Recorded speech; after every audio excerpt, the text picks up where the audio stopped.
Alors,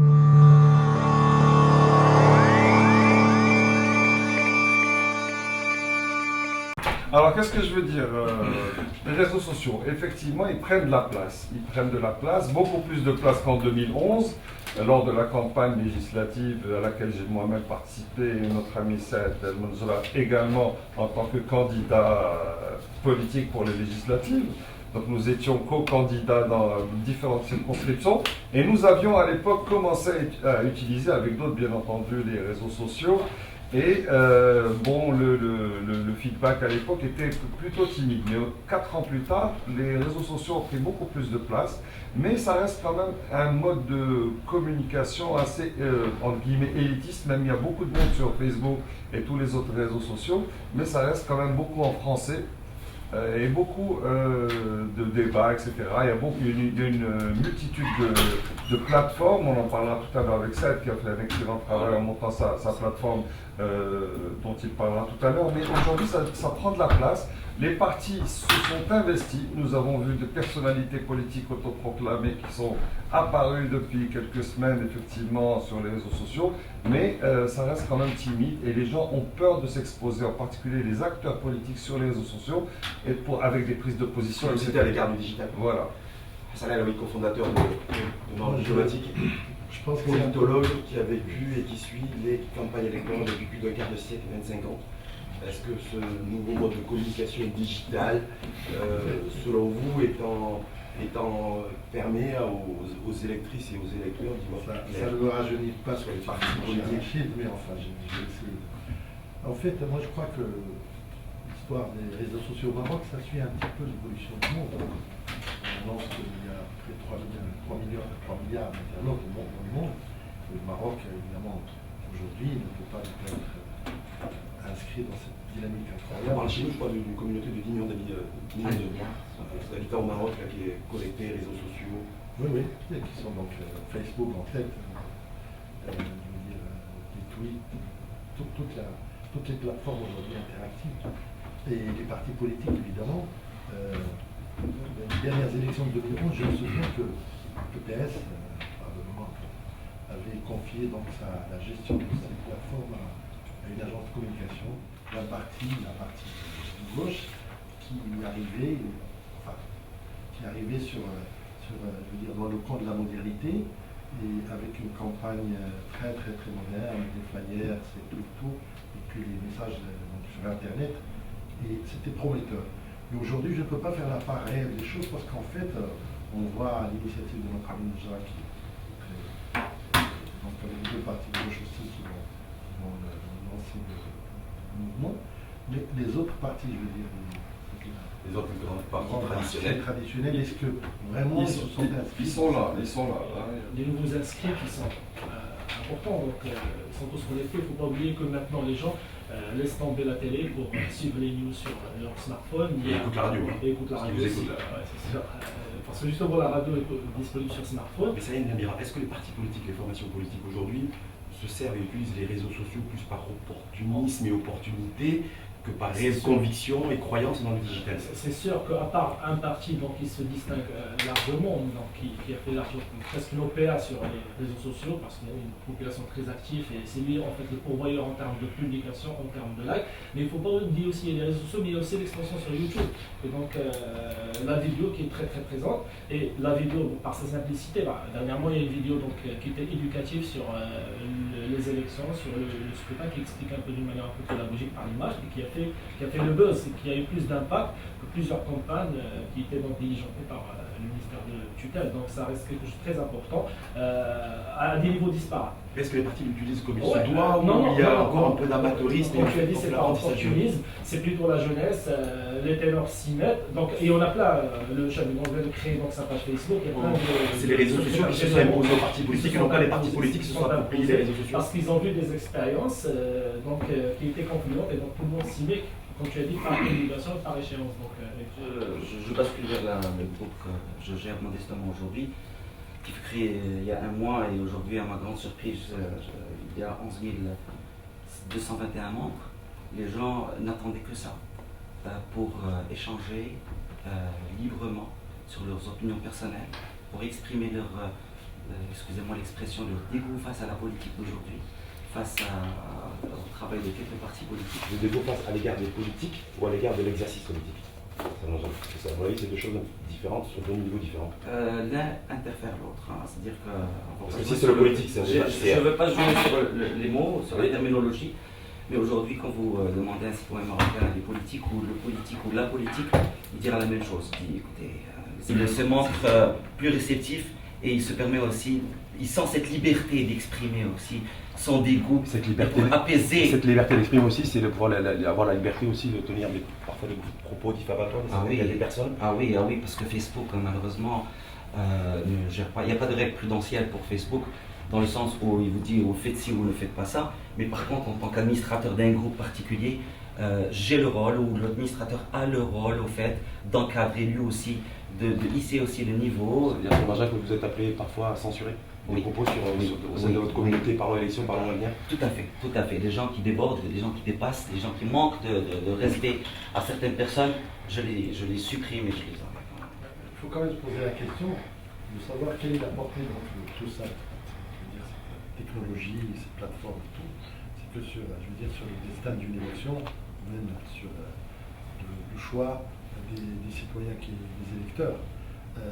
Abdelmak tout à l'heure m'a rappelé que même s'il y a le vote électronique, il faut être sur place, n'est-ce pas? Oui, aux États-Unis, il faut voter sur place, mais électroniquement. Électroniquement. Alors on se demande donc ici même avec toute cette technologie qui est mise à notre service et tout, finalement à quoi ça sert? Ça sert à inactiver, je veux dire, avant le débat peut-être, avant le vote, pardon, mais les gens ne peuvent pas, évidemment, on n'a pas encore atteint ce niveau où on peut voter électroniquement. À 10 000 membres, il y a un effet de levier de 300 000 personnes qui iront voter. Hein. Ouais. C'est-à-dire que potentiellement, si on 300 000 personnes qui ont voté. Donc c'est-à-dire qu'aujourd'hui, votre communauté virtuelle, oui, elle est composée d'à peu près 12 000 personnes. 12 000 personnes, 12 000 membres, avec un effet de levier. Effet levier, donc avec une démultiplication. Démultiplication. On peut dire aujourd'hui qu'il y aura 300 000 personnes potentiellement votants. D'accord. Comment vous le mesurer ça? Écoutez, Comment, si moi, membre actif sur un groupe, naturellement, je vais devoir faire circuler l'information sur une moyenne de 15, 20, 30 personnes. Hein. Donc c'est ça l'effet au fait de une personne du groupe va porter le message auprès de 10 personnes. 10 personnes, c'est ça pour le ratio. Oui, ça reste un média comme les autres. C'est pas parce que les gens vont regarder la télé qu'ils vont voter. Mais ça permet à créer une conscience, ça permet aussi à créer une image, ça permet aussi à faire passer un certain nombre de messages. Il ne faut pas oublier que les vidéos, par exemple, d'un certain nombre de personnages politiques sont très visionnées sur YouTube et ça impacte en fait. Vous savez qu'il y a deux niveaux en fait. Il y a ceux qui sont sur les réseaux sociaux, qui s'expriment, qui communiquent, qui ont une opinion, mais généralement c'est eux qui s'abstiennent le plus à aller voter. Et il y a la plus grande frange du peuple qui vont regarder juste la vidéo, des fois pour s'amuser, mais des fois aussi pour idolâtrer un certain nombre de personnages, donc ils sont très suivis et forcément ça a un impact sur le vote. Mais de là à dire que voilà, le fait d'être présent sur Facebook ou sur garantit le vote ou deux de voter pour voilà, soi. je pense que sur le forum, il y a vraiment me confirmer, il y a des gens qui des fois s'expriment, ceux-là sur Facebook, mais après quand vous les invitez à des conférences réelles, on le vit par exemple nous à l'association Tizi, on a presque 28 000 personnes qui nous suivent, avec une portée très importante. Voilà, mais quand on fait des conférences, il y a à peine une centaine qui se déplacent, ou 200 personnes, grand maximum. Sur 28 000 membres de la communauté. Voilà, sur 28 000 membres qui nous suivent. Je pense que c'est la même chose. Voilà, c'est-à-dire que sur 11 000 membres, il n'y a pas les 11 000 membres qui sont actifs. Mais tant qu'ils sont là, tant qu'ils n'ont pas quitté le groupe, c'est-à-dire qu'ils lisent, qu'ils suivent, ils portent un intérêt. Il faut les conscientiser quelque part. Tout à fait. Hier, si vous permettez, c'est Rachid, hier j'ai lu un commentaire qui m'a fait vraiment chaud au cœur, mais aussi c'est une petite anecdote, dans le sens où une dame m'a dit, écoutez, elle a écrit, elle a posté, elle a dit, j'étais chez le coiffeur et j'ai pas senti comment est-ce que j'ai pris mon téléphone et j'ai commencé à liker, à commenter, et après ça je me suis dit, mon Dieu, qu'est-ce qui se passe, est-ce que c'est une... Hein, qu'est-ce qui se passe? J'ai été une addiction, mais c'est un intérêt. Moi, ce que j'ai vu, c'est qu'il y a eu un intérêt à la politique. Elle fait de l'exercice politique à travers son téléphone. Heureusement qu'il n'y a pas les 11 000 qui interviennent, parce que sinon tu mangerais plus, tu dormirais plus, tu dormirais plus. C'est assez comme ça. C'est assez comme ça, ma femme a jeté. Ta femme ne sera pas encore millionnaire, c'est déjà une bonne chose. Qu'est-ce que je voulais dire?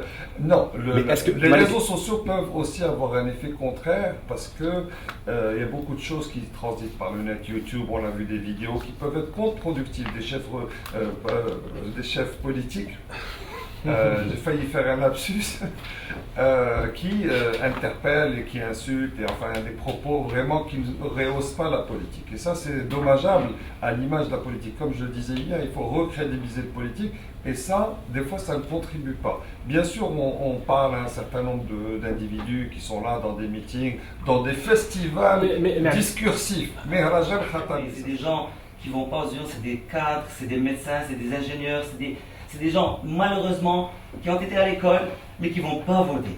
Et les réseaux sociaux, en fait, c'est destiné pour cette catégorie de personnes qui va les convaincre, qui va enlever ce caractère récalcitrant, qui va apaiser leur douleur aussi. Parce que, vous savez, hein, on est tous patriotiques, hein, on aime le Maroc, on veut que ça change pour le mieux.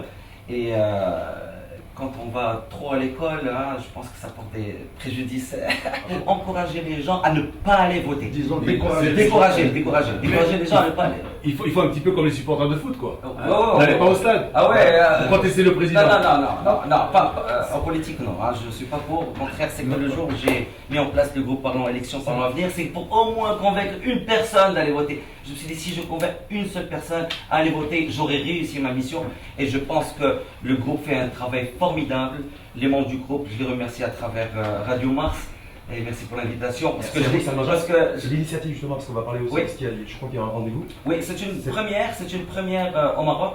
C'est que nous avons invité 2 chefs de parti qui vont se mettre au clavier et le mercredi 2, demain à 21h, qui vont se mettre au clavier pour décliner leur programme politique d'une part et aussi interagir avec la communauté. Ça c'est comment concrètement dans le monde réel? Dans le monde réel, c'est que comme... C'est 2 chefs de parti qui de 21h à 23h vont être devant leur clavier. Tout à fait. Et vont répondre aux questions des membres de votre communauté. Tout à fait. Ou de toutes les communautés. Non, de ma communauté. Ils rentrent dans le groupe Parlons Élections, Parlons Avenir. Hein. Tous les membres, c'est un groupe qui est public. C'est pas un groupe fermé, c'est un groupe pour tout le monde. C'est un groupe, moi je suis juste l'administrateur.